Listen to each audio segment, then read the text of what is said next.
നടൻ നിവിൻ പോളിയെ വ്യാജ കേസിൽ കുടുക്കാൻ ശ്രമിച്ചെന്ന പരാതിയിൽ നിർമ്മാതാവ് PS ഷംനാസിനെതിരെ ജാമ്യമില്ലാ കുറ്റം ചുമത്തി കോടതി. Vaikom judicial first class magistrate കോടതിയുടേതാണ് നടപടി. 7 വർഷം വരെ തടവ് ശിക്ഷ ലഭിക്കാവുന്ന കുറ്റങ്ങളാണ് കോടതി ചുമത്തിയത്. ഷബ്ന ചേരുന്നുണ്ട് വിവരങ്ങളുമായി. ഷബ്ന, എന്താണ് ഇതിന് കാരണമായിട്ടുള്ള സംഭവം?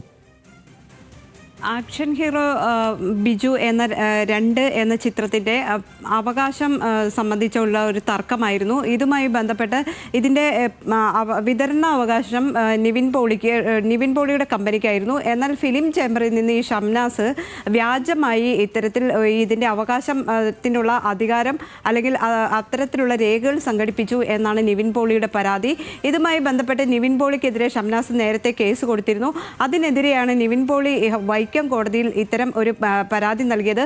വ്യാജമായി ഉണ്ടാക്കിയ രേഖകളുടെ അടിസ്ഥാനത്തിലാണ് ഈ പരാതിയെന്നും ഈ പകർപ്പവകാശം അല്ലെങ്കിൽ ഇതിൻ്റെ വിതരണാവകാശം നിവിൻ പോളിയുടെ കമ്പനിക്കായിരുന്നു, അത് മറച്ചുവെച്ച് വ്യാജമായ രേഖകൾ ഷംനാസ് ഉണ്ടാക്കി എന്നതായിരുന്നു നിവിൻ്റെ പരാതി. ഇതുമായി ബന്ധപ്പെട്ട കൃത്യമായ വസ്തുതകൾ അന്വേഷിക്കണം എന്ന് കോടതി വ്യക്തമാക്കുകയും അതോടൊപ്പം തന്നെ വഞ്ചന കുറ്റമടക്കം ചുമത്താൻ നിർദ്ദേശിക്കുകയും ചെയ്തു. പോലീസിനോട് ഇത് സംബന്ധിച്ച് കേസെടുക്കാനാണ് പറഞ്ഞിട്ടുള്ളത്. ഇതിന് തുടർ നടപടികൾ സ്വീകരിക്കാൻ ഇപ്പോൾ കോടതി ആവശ്യപ്പെട്ടിരിക്കുന്നു. വൈക്കം മജിസ്ട്രേറ്റ് കോടതിയുടേതാണ് ഉത്തരവ്.